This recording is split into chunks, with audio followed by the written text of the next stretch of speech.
It always starts with just a friendship. We're different. We have boundaries. But tell me, how many friendships have actually stayed that way? One text too many, one conversation too deep, one moment of emotional dependence, and suddenly the lines blur. Ayan and Hannah had been best friends since their first semester at university. They laughed together, studied together, and supported each other through everything. But what if their bond was more than just friendship? And what if they were too blind to see it? This is the story of Ayan and Hannah, two university friends who thought they were in control until one moment changed everything. Ayan was the kind of guy who always had a book in his hand and a calm smile on his face. He was focused on his study, prayed 5 times a day, and kept his circle small. Hannah, on the other hand, was full of life. She had a deep love for knowledge, especially about Islam, and always challenged Ayan with questions. They first met in their Islamic studies class. Hannah had forgotten her note, and Ayan, seeing her struggle, silently slid his notebook toward her. A small gesture, but it was the start of something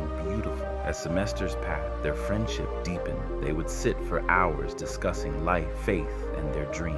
Ayan admired Hannah's unwavering trust in Allah, while Hannah found peace in Ayan's quiet wisdom. But they never crossed boundaries. Ayan always lowered his gaze, and Hannah maintained her modesty. Their friendship was built on respect, but in their hearts, an unspoken feeling was growing, one they refused to acknowledge. One evening, during Ramadan, they sat in the university library, preparing for an exam. Hannah looked at Ayan and, without thinking, said, "You know, if I ever get married, I'd want my husband to remind me of Allah the way you do." Ayan's heart skipped a beat. He smiled but said nothing. That night, he couldn't sleep.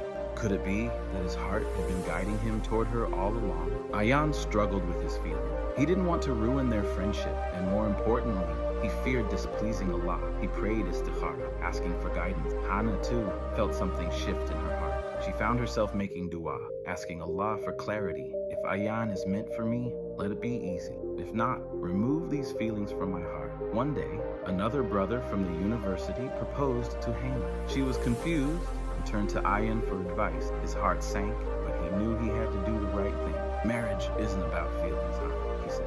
It's about faith, compatibility, and a shared journey toward Jannah. His words were sincere, but inside he felt a pain he couldn't explain. Days later, Hannah's father called. "A young man has approached me for your hand in marriage," he said. Hannah held her breath. Who? Ayan. Tears welled in her eyes. Allah had already written their story. They just had to trust his time. Ayan and Hannah's journey wasn't about falling in love. It was about growing in faith and realizing that true love is when someone brings you closer to Allah. Their nikah was simple, their hearts full of gratitude. And as they began their new journey together, they knew they were never just friends. They were always meant to complete each other. It all starts as just friendship, studying together, laughing, and supporting each other. No harm, no wrong intentions.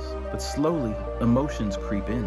You text more, share secrets, and depend on each other. Then one day, jealousy appears, and suddenly, your heart is involved. You never meant for this to happen, but now you're fighting temptations and drifting away from Allah. This is how Shaytan deceives, one small step at a time. That's why Islam teaches us to maintain boundaries. What seems innocent today can lead to regret tomorrow. Protect yourself before it's too late.